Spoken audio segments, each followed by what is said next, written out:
My name is Elizabeth. I am 28 years old. I live in New York, but my heart lives elsewhere. Every morning feels the same. A long day I never chose. My phone keeps ringing. It is my mom. She never calls to ask if I'm happy. She only calls to remind me how I must live. Today she texted, "Elizabeth, remember the big party tomorrow night. Many important people will attend. You must look perfect. Your father wants to reintroduce you to Daniel." I stared at the message and closed my eyes. I wanted to scream. Softly, I whispered, "Why won't they let me breathe?" I had everything money can buy: clothes, a large apartment, a car. But nobody asked what I truly wanted. My parents owned several hotels across New York City. People called them successful. I called them strangers. They thought love meant control. They thought power meant peace. But I had seen how lonely they were. They never laughed together. They spoke to each other like business partners. I did not want that life. Mom said Daniel was the perfect man for me. He was rich, polite, and from a good family. Yet when I talked with him, I felt empty. He spoke only about himself, about his new car, his next deal, his next trip. Once I told him, "I like simple things." He smiled and said, "You forget that once you have everything." Something broke inside me then. I did not want everything. I only wanted peace. That night, I could not sleep. My parents' words kept echoing. "You will thank us later." But what if I never do? What if I lose myself just to please them? I sat at the window and watched the city lights. New York looked alive. But inside me, everything felt dead. Then a small thought came. It felt a bit wild, a bit crazy. But it made me smile for the first time that day. I whispered, "Maybe I'll surprise them this time." The next morning, I looked in the mirror. My eyes seemed tired, but something new was there. Courage. Softly, I said, "I won't live like a puppet anymore." My housekeeper entered and said, "Miss, your mother called again." I smiled. "Tell her I'm busy." She stared at me, shocked. No one had ever spoken to my mother that way. All day I thought about my plan. I didn't know how I'd manage it. I only knew I needed help. Not a friend, not Daniel. Someone else. Someone who doesn't care about my name, doesn't care about my money. I wanted someone who sees me as a person, not a prize. I didn't know where to find such a person, but I felt something pulling me outside.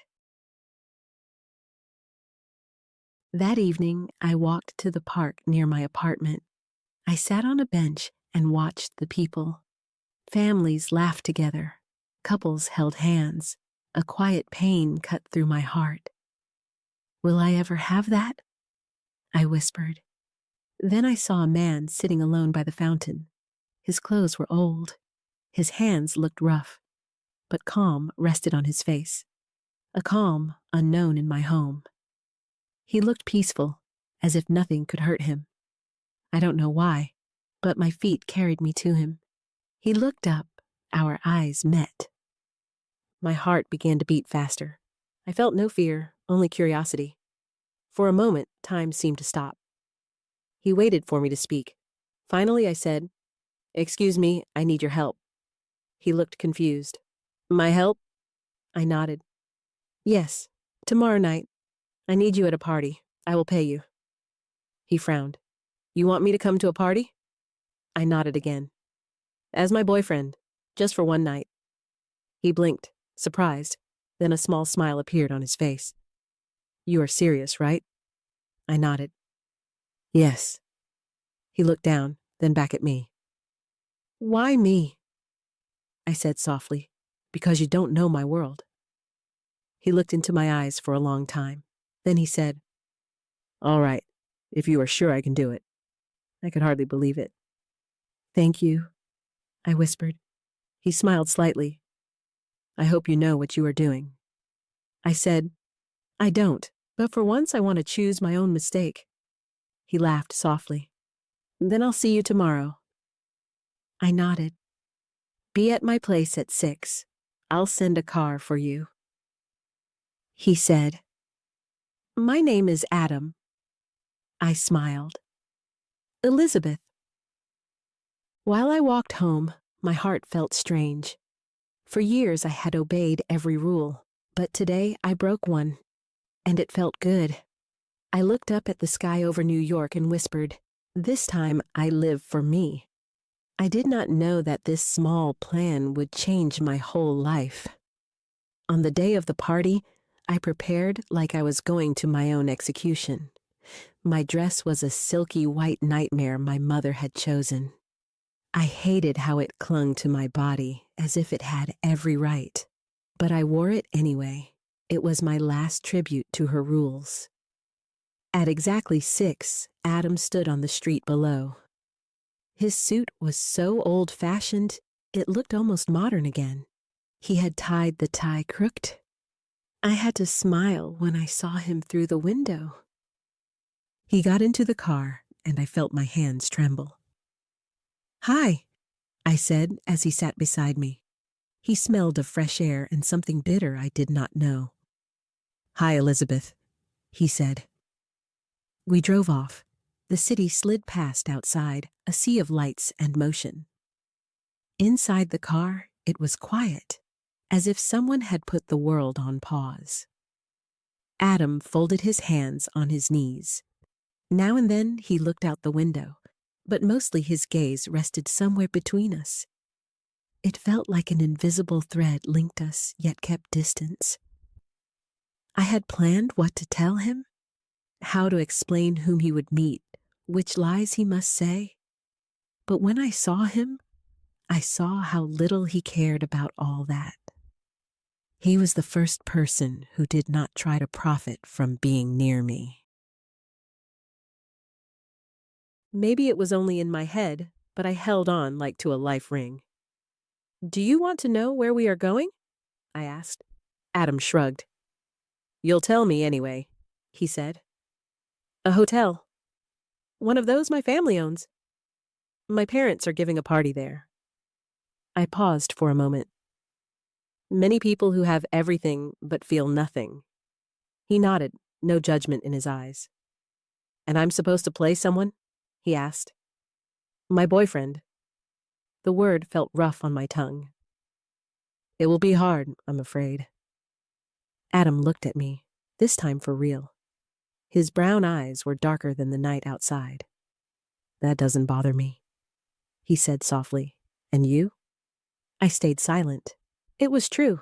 All of this was crushing me. In the hotel lobby, perfume and polished marble greeted us. My mom stood behind the desk and scanned Adam head to toe. Her lips formed a smile as cool as broken glass. Elizabeth, sweetheart. Her voice was trained soft. And this must be... I breathed in, then said, Adam Fisher. He is my boyfriend. My mother lifted one eyebrow. Adam gave a stiff bow. Nice to meet you, he said. She studied him again, then me. You've changed your taste, honey, she said, sugary sweet. I smiled and said nothing. Inside the ballroom, guests already crowded around tiny bites and too much champagne. My father appeared like a general, always a head taller than most. His gaze was proud and wary at once. Elizabeth. His voice was a warning wrapped in velvet. Dad, I need to introduce someone. I stood my ground. Come in, Adam? He nodded and followed me. Everyone stared at Adam, some with curiosity, others with that disgust saved for outsiders. I noticed his shoulders lift a bit. My father shook Adam's hand so hard it looked like a test. Adam did not yield. He smiled, the kind of smile with zero doubt behind it. And what do you do, Mr. Fisher? My father spoke as if he could sort Adam on the spot. "I work as a gardener," Adam said calmly. A few heads turned toward us. I saw a tiny twitch cross Mom's face. "Interesting. And how did you two meet?" I had prepared, yet I knew every lie in this room was a spark on carpet. "While jogging in the park," I said. "Adam knows a lot about plants." A laugh sounded from the back, soft but sharp. I recognized Daniel's voice. He stood 2 steps behind us, body turned our way. "You surprise me, Elizabeth," he said, touching his chin as if he'd discovered a new species. "That was the point," I replied, and the chill in my voice surprised even me. We moved deeper into the room. I introduced Adam to a few old friends. They looked at me as if I had bought a pet. No one asked Adam what he thought. They asked about his background, like he was furniture with papers. He answered everything, calm, clear, with a quiet irony only I heard. I noticed his hand brushing my elbow now and then, as if to remind me I was not alone. Later, after 3 glasses of champagne, we stood at the edge of the hall. Adam leaned toward me and whispered, "What do they want from you?" I knew at once whom he meant. My parents. The whole crowd. The voice that raised me. That I fit in. That I be perfect. And that I make them proud, but not in my own way. Adam nodded with understanding. "Do you see yourself in there?" He pointed at the guests, at the golden light dripping from the ceiling, at the hum of voices, all saying the same thing in different colors. I shook my head. Never. We stood in silence for a long time. I watched the people around us. How they laughed, their faces almost identical, their gestures repeated like in a bad play. I had seen them so often I thought I might turn into one of them at any moment. Adam's eyes stayed on me. "Do you know that you are enough, even without all this?" His words were so quiet, I almost missed them. I swallowed. It was the first time anyone had thought to tell me that. I closed my eyes and, for a short moment, wished time would stop, that no one could pull us apart or claim me back. I had forgotten how hope feels, and at the same time it scared me, because I knew, in my family, hope is just another word for pain. Adam and I left the party earlier than planned. I had told no one. I simply took his hand and we walked out. Outside, the air was icy cold, yet it felt clean, like first rain. We walked side by side in silence. Shop windows along Fifth Avenue shone, but I barely saw them. Only when we reached the Hudson River did Adam stop. The water was black and still, city lights breaking on it like cracked gold. "Do you really want to go back?"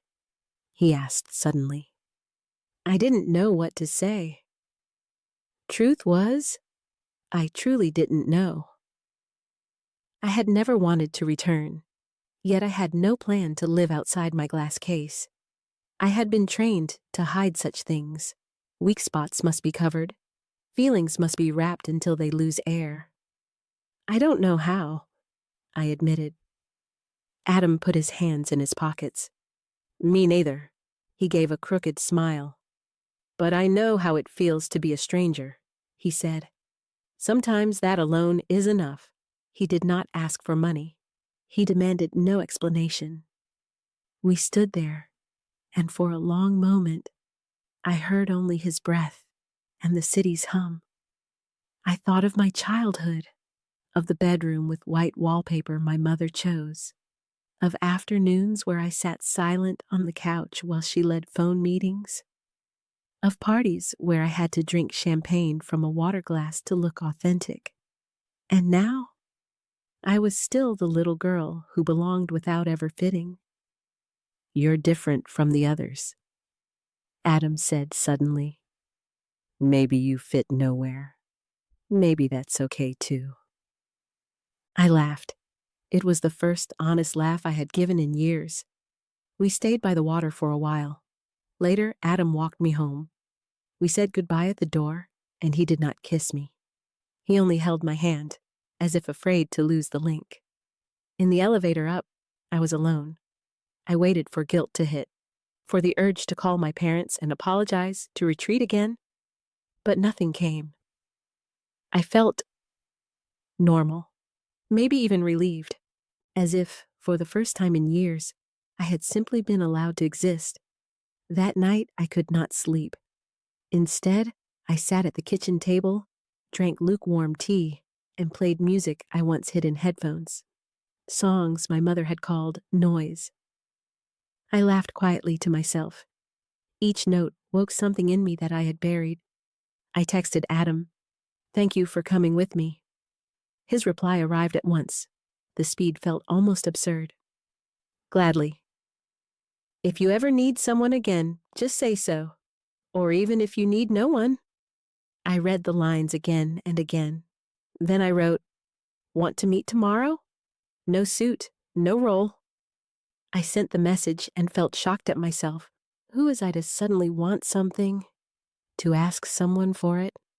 Adam wrote back, "Yes." "Just tell me," he wrote. "I have time." The next day, I skipped the perfect blouse and heels. I put on my oldest jeans and a t-shirt that was really a sleep shirt. It was the most comfortable feeling in months. I pulled on a sweater and walked to the park. Adam was waiting on a bench. He wore a worn leather jacket and a thick scarf. A paper cup of coffee stood beside him. When he saw me, he stood and waved. It was the most normal, lovely feeling in the world. We strolled through the park. I told him about the party, the guests, all the masks my family calls normal. Adam listened, sometimes nodding or asking a question. Mostly, he let me speak until the words ended by themselves. After a while, we sat on the stone wall by the river. The sun was low, and I felt my face go numb from the cold. "Wouldn't you rather talk with people who understand you?" I asked at last.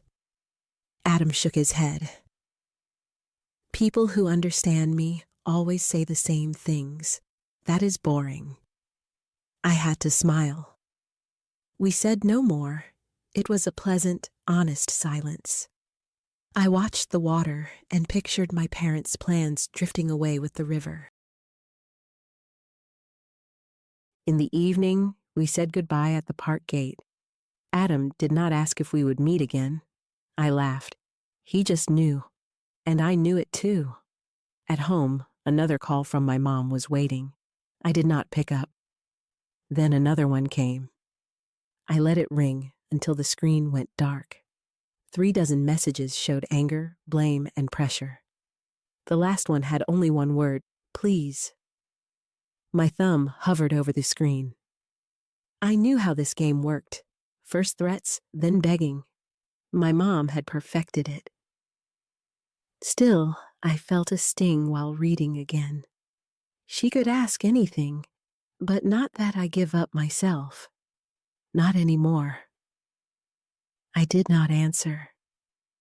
Instead, I opened the window, as if fresh air might help. Below, a car passed with open windows, loud music rising. People laughed in the street, even though it was Monday. I had always thought real life starts later. After college, after a big job, after a wedding. But these people just lived, as if no contract chained them. That night, I dreamed strange things. My parents sat on a sofa wearing thin plastic masks. They said nothing, yet their eyes followed me around. I tried to flee, but each door hid Adam. He was younger, softer, lost. I reached for him, but he stepped back. At last, we sat on the river wall together. We stared at the water, unsure which current would take us. The next morning, my head was empty. I made coffee, sat at the kitchen table, and waited. For what? Courage, hunger, a new thought. Finally, I put on shoes and went out. I walked the streets until I entered a second cafe and stayed. I felt my phone in my pocket like a second pulse. When I finally checked it, 5 more texts from Mom waited. I did not finish reading any of them. Instead, I opened a new chat. I wrote Adam, "Do you have time today?" His reply came in under a minute. He wrote, "Where do you want to go?" I thought for a moment, then typed, "Surprise me." A moment later, he sent, 1 p.m. at the zoo window. I'll bring something. That was all. No extra emoji, no other words. I put the phone down. I felt like I had just bought a one-way ticket. At 5 to 1, I stood at our spot. The sun hung low, and half families with strollers and bright coats milled outside the aquarium. Adam was already there, paper bag in hand, jeans, lace-up shoes, an open shirt over a tee. He waved and grinned. It was a different grin than yesterday. More open, calmer. I sensed he knew, without words, what I needed. I said hi, and he pressed the bag into my hands without another word. Inside were 2 gyros, still warm, with hot sauce, and a small can of beer.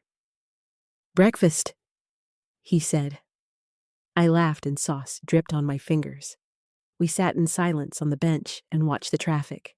Then Adam said, "You don't have to prove anything to them anymore." I did not look away. I also said nothing. I had no answer to give. After a while, I asked, "What about your family?" He rolled his eyes slightly. "Long story. I've always lived alone. No one knows me except my sick grandma." He looked past me, as if studying the bricks of the buildings. "Did you never want to belong?" I asked softly. Adam smiled. "Sure, but I learned it's easier to stay a stranger than to lose yourself." We didn't talk for a long time after that. But the silence felt different. It was like a room where something could grow instead of break. Later, we strolled through the city's concrete savanna, ate ice cream while standing, and watched sharks in the aquarium. I wondered how it feels to see the same blue each day, yet be free from expectations. My mom would have said sharks must keep swimming or die in their own stillness. But I thought maybe stillness is just another word for peace. That evening, while we waited at a crosswalk, Adam asked, "Will you do what they want tomorrow?" I shook my head. I don't know yet. He looked at me for a long time. "You look tired," he said. "I am," I admitted. Then he took my hand, for the first time, not from politeness, but from a natural impulse. The warmth of his fingers surprised me. "If you need me, just say so." That was all he said. I went home and turned on no lights. I sat by the open window, listened to the street below, and felt my heart slowly calm. Mom texted again. This time, she even called. I let it ring. She would not quit, but for the first time, I felt my voice could be louder than hers.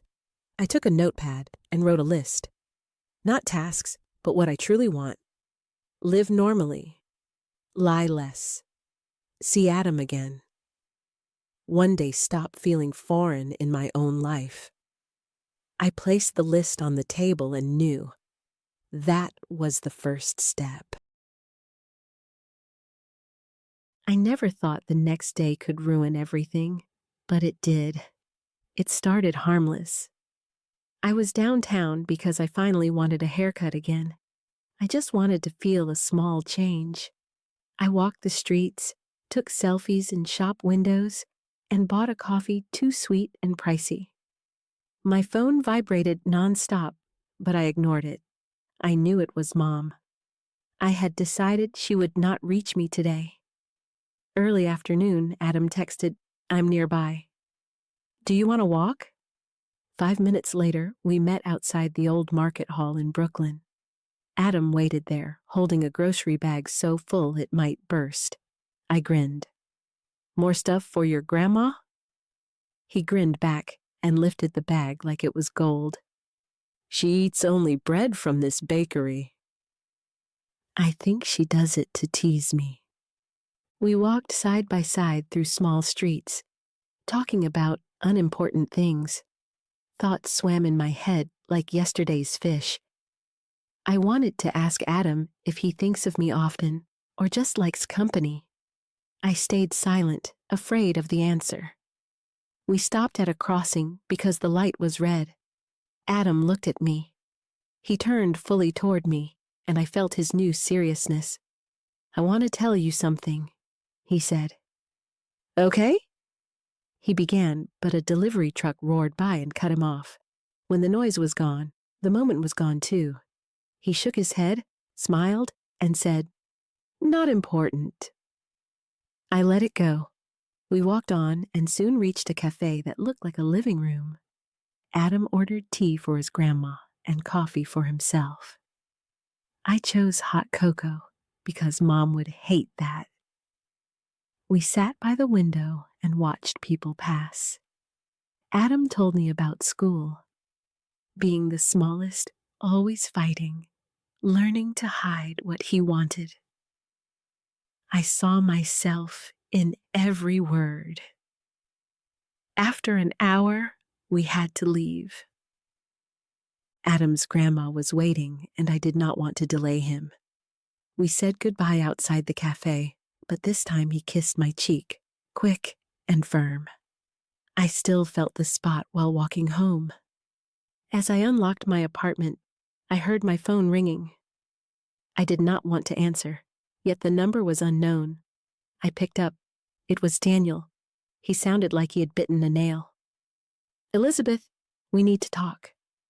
"I don't think so, Daniel."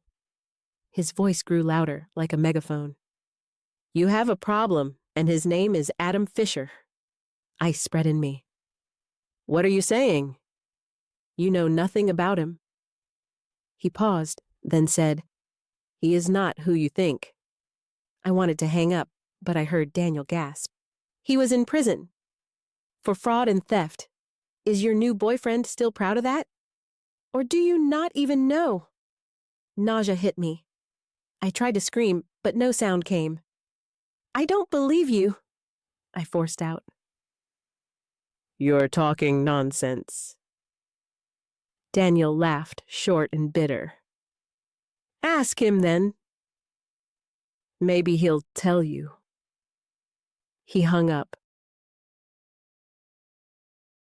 I stared at the phone and did not know whether to scream or cry. I walked to the bathroom on autopilot, closed the door, and sat on the floor. The empty white tiles hurt my eyes. I thought of Adam, of the ease between us, and of what now stood like glass. I texted him, "Can we meet?" "Now?" He replied, "Sure. Where?" I sent my address. 30 minutes later, the bell rang. Adam was in the entry. When I opened the door, I knew I still wanted to see him, no matter what Daniel had said. "What's wrong?" Adam asked, alert at once. I let him in. He did not look around. He just sat at the kitchen table and waited. I sat across from him. "I need to ask you something," I began, "and I want the truth." He nodded. "Have you been in prison?" A quick twitch crossed his face. Then he said, "Yes." The world went dark for a second. I had expected him to laugh it off, but now I knew it was true. "Why didn't you tell me?" Adam looked at his hands as if they were the real problem. "I wanted you to see me as a person first. Not as what others see." I had no words. He went on. "I messed up. It wasn't like they say, but it wasn't better. I could see he would tell me all if I asked, yet I had no idea what to ask. "Are you dangerous?" I whispered. He shook his head hard. "No, I never meant to hurt anyone. It just happened. A chain of stupid choices and fear." I sat there knowing everything and nothing. Life felt twice as hard and twice as real. I stood and moved to the window, afraid of meeting his eyes. People passed below. No one stopped. I thought, they all see only the surface, and maybe I'm the worst of them. I always felt I could see through things, but now there was a blank space that scared me. "Do you want me to leave?" Adam asked, voice shy. I shook my head. I wanted him to stay, though I had no words. He stepped beside me, so close I felt his breath on my cheek. "You can ask anything," he said, "if you want." I did nothing for a long moment. Then I asked, "How long?" He shrugged, like it was a sad tale told 1,000 times. 4 years, 2 of them in youth jail. I lost control, lost everything in one night, and thought I could take it back in a way that made no sense. I looked at him and wanted to believe it was over, yet a shadow flickered on his face, as if one piece was still untold. "What was so bad that you did that?" He gave a crooked smile. "A woman, or what I thought I saw in her. I risked everything for her, and in the end, I stood alone." That could be my story too, only my mistakes were hidden. I had never risked all for anyone. I didn't even know how. Adam leaned on the window frame, watching traffic like fish in an open tank. "After that, I stopped proving anything. I just wanted someone to believe I'm more than one line on a record." I looked at him. He was telling the truth. Maybe for the first time, not only to me, but to anyone. I did not know how to react. I pictured Mom, hand on mouth, pale with shock, phone ready to spread the news. I felt how little her view mattered now. I asked, "Are you a different person since then?" He smiled, open, almost sad. "I am both, the man from back then and the man who never wants to return." We sat in silence for a long time. Outside it grew dark, and the windows showed our faces like a double life. I knew I would have to send him away someday, or hold on to him, but I had no idea how to do either. Adam stood up and fixed his shirt like in an office meeting. "I'm leaving now," he said, "if you don't want me to stay." He picked up his jacket and walked to the door, slow and calm. I was still at the window and knew it was now or never. "Adam," I called before he could open it. He turned, perfectly still. "I want you to stay." He exhaled, sat on the kitchen chair again, and stayed silent. I made 2 cups of tea because I had no other way to fill the silence. We just stayed, exactly as we were. Adam talked about his grandma and I about my family's hotel. We spoke about everything, but never about what had happened. It felt like we signed a deal. Be honest, never cruel. When night came, I lit a candle, not for romance, but for warmth. Adam took my hand, and I let him. I felt fear and hope together, and it finally felt okay. That night, I did not sleep. Adam lay on my couch, while I listened to wind through the open window. Morning came, and everything looked the same, yet nothing felt the same. I saw my past now split in 2 roads. One road serves my family's system. The other road I share with Adam and every mistake. I texted Mom, "I'm fine." No long note, no apology. I stayed awake until late morning as Adam slept, curled on the sofa. His breath was calm and deep, yet his shoulders sometimes jumped. Maybe he fought the same dreams as I did, only quieter. I watched the room light change, shadows growing, then shrinking with each passing cloud. I had thought one text to Mom would start a new life. It wasn't that easy. I couldn't escape my parents, not even in dreams. There I was a child again, waiting in the hall for voices to fade. Sometimes the voices never faded but grew into something huge, swallowing everything. I brewed coffee and set the cups down softly, as if silence were fragile. Adam rubbed his eyes, sat up, and looked at me. His face said he knew today was harder than yesterday. We spoke almost nothing. I asked him if he liked milk in his coffee, and he shook his head. Then I stayed quiet for a long time, unsure how to guide the talk. I wanted to ask if he saw his nightmares while awake, but the words stuck. He would probably have said yes. At some point, I pulled on a wool sweater because I felt cold despite the heat. I sat on the balcony and stared into the courtyard. Below, a man smoked in a tracksuit, looking like nothing mattered except ending the morning. Adam sat beside me without asking if I wanted company. I inhaled the cold smoke, even though I do not smoke. I just wanted to feel something that did not come from inside me. Adam said nothing, but his eyes showed he understood what I could not say. Maybe that was his biggest difference from others.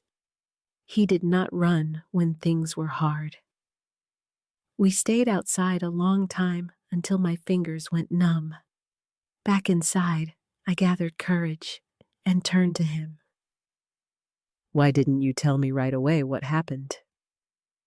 I noticed my voice was shaking. Adam looked at me as if he had known the question would come. "It's not that simple," he said. "Once you are labeled a criminal, you stay the guy from the paper forever. People don't want to hear more. They believe what they already believe." I said, "But I want to know what happened. From you. Not from Daniel, not from the internet." Adam exhaled. He pressed his lips together and stared at the floor as if hunting words between the tiles. I was 17. I feared I would never get anywhere. My parents were gone. My grandma was sick, and the guys on my block were tougher than I could be. Then there was this thing. He stopped. I waited. He continued. "A break-in. Nothing big, just a little cash.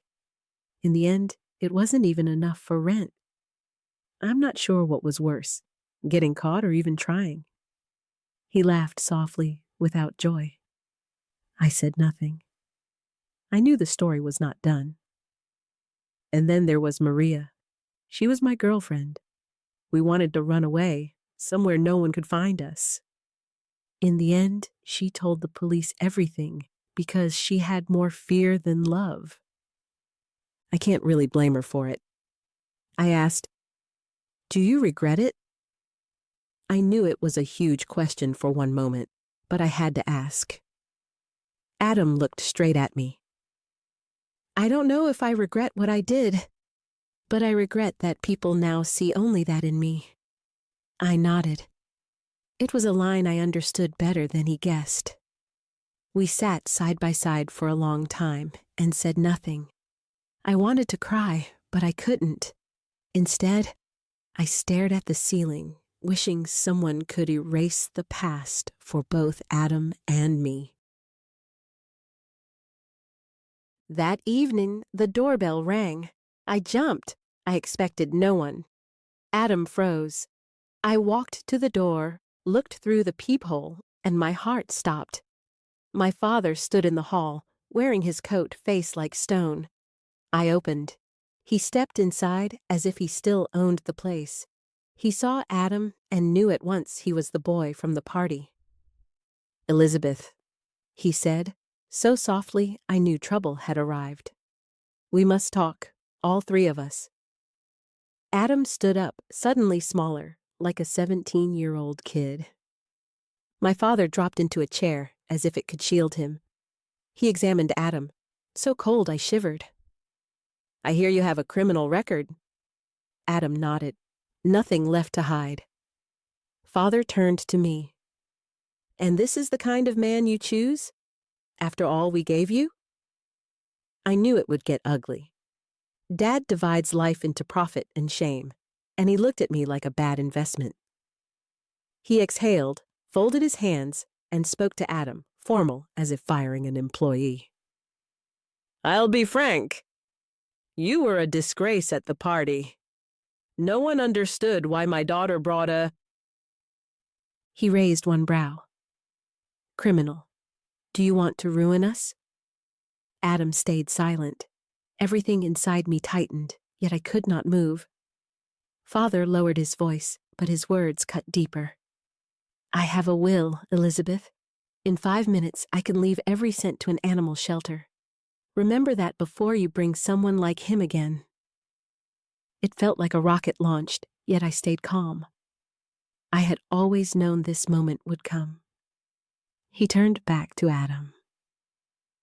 Mr. Fisher, I'd like a word outside. Adam rose. I wanted to hold him, but my arms stuck to the chair. They stepped into the hallway, and though I should not hear, muffled voices reached me through the door. My father warned, "Stay away from her. I have friends and proof. No one beats my family." Adam gave no answer. I heard only a soft, understood, and then silence. When Adam returned, he avoided my eyes. I knew he would leave now, and I knew I could not stop him. He grabbed his jacket, slipped it on, and passed me without wave or smile. My father waited a moment in the hall, then slammed the door. I was left alone. The air felt so thin I could choke. The old reflex urged me to call and apologize, to run back. But I could not do that anymore. I had seen and said too much to swim back now. I sat on the floor, back against the heater, and waited for someone to return. No one came. I texted Adam. You okay?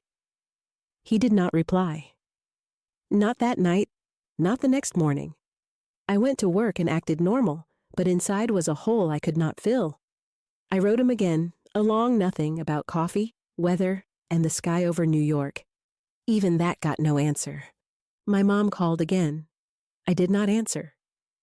I knew she would now try sweetness, but I did not want to be weak again. A week later, when I had almost no hope left, a letter waited in my box. The handwriting was shaky, no return address. I opened it in the stairwell because I could not reach my apartment. Elizabeth, I am sorry that I am gone. But your father is right. I am not what you need. I wanted to give you something different from your world, but I repeated my own mistakes. I hope you find someone who won't use your past as a battlefield. I will never forget you. Adam. I sat on the stairs, letter in hand, while people walked past. Some glanced, some ignored me, but no one stopped. I did not know how to go on. I only knew I no longer wanted this life. For the first time, I had lost something bigger than status. I had lost a feeling. I only functioned during the next days. I went to work, spoke little, ate even less. At night, I lay awake and stared at light leaking through the blinds. I thought of Adam, of his words, and of everything never said. Sometime after midnight, I woke again because my phone vibrated softly. The number was unknown. I hesitated, then answered. No one spoke, only quiet breathing at the other end. I said, "Hello?" Still no word, only a weak, broken noise like wind on a phone. Then the call ended. I sat long in the dark, asking if it was Adam, a glitch, or fate returning. I did not reply, did not sleep, did not feel. A few days later, I decided to visit Adam's grandma. She lived on the ground floor of an old brick building. He never gave the number, but I found it on his profile. I knew it was crazy, but I also knew I needed answers. The hallway smelled of cabbage and laundry soap. I knocked on the door. A tiny silver-haired woman opened, wearing a floral sweater. She looked at me as if she had expected me. "You are Elizabeth, right?" I nodded, surprised. While she made tea, I could not refuse. The small living room smelled of houseplants and vanilla sugar. Her name was Mrs. Fisher, but she insisted I call her Grandma at once. She pushed the steaming mug toward me and said, "Adam has talked about you. A lot. Good things, but also that you know little about him." I almost choked. Did he tell you why he left?"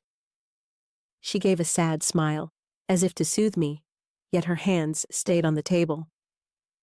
"My grandson made mistakes, yes, but he is not a bad person. He always thinks about what others think.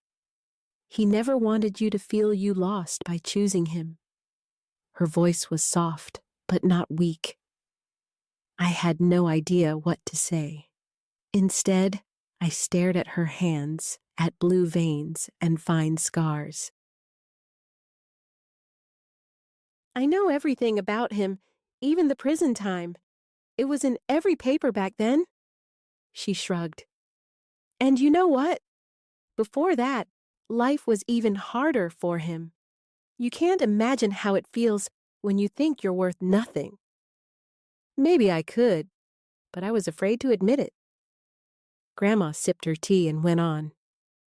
"Adam's mother, my daughter, left him early." She wiped her nose with her sleeve. "He was always different. Sensitive, but angry at the world. I tried to do everything right, but a boy like that, one day, he wants to fight alone. And then, well, then he chooses the wrong paths." She looked at me as if I should understand. I tried to nod, but my head was full of voices. I had seen Adam as a project, someone I could save to feel better myself.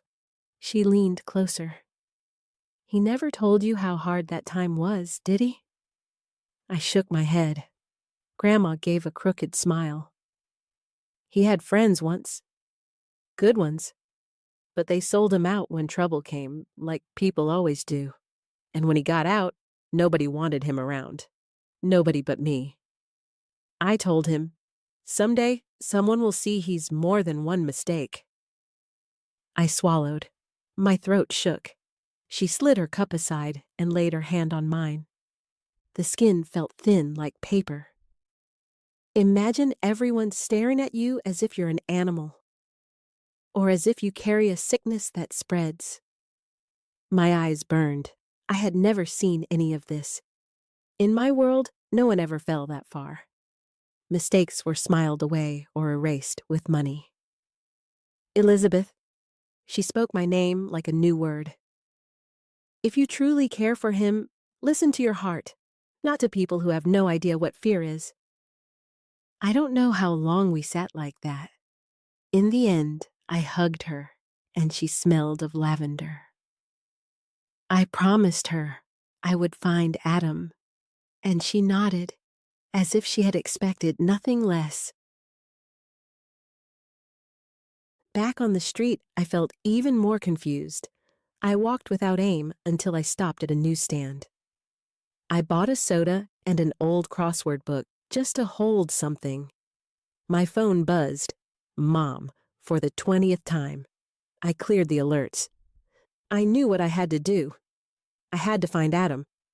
Not to save him, but to learn how to fight for someone who stays silent about his need. I searched where he often sat, at the park fountain. The bench was empty, but a note lay on the backrest. In quick, slanted ink, "At the river." Need to think. I walked, almost ran down the street, over the crosswalk, past food carts, to the Hudson's edge. He sat there, feet near the water, lost in thought.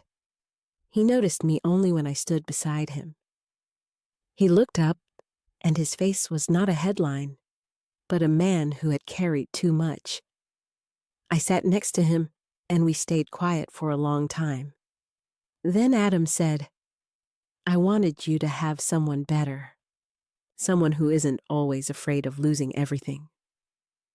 I took his hand. "I fear I may feel nothing, Adam, that I'll end up living like my parents. I'd rather try with someone who knows how life can hurt." He looked at me as if I had given him a gift. We sat until dark. Far off, club music drifted, and lights on the water looked like tiny promises that never need keeping. I didn't know what came next, but for the first time, I wanted to know.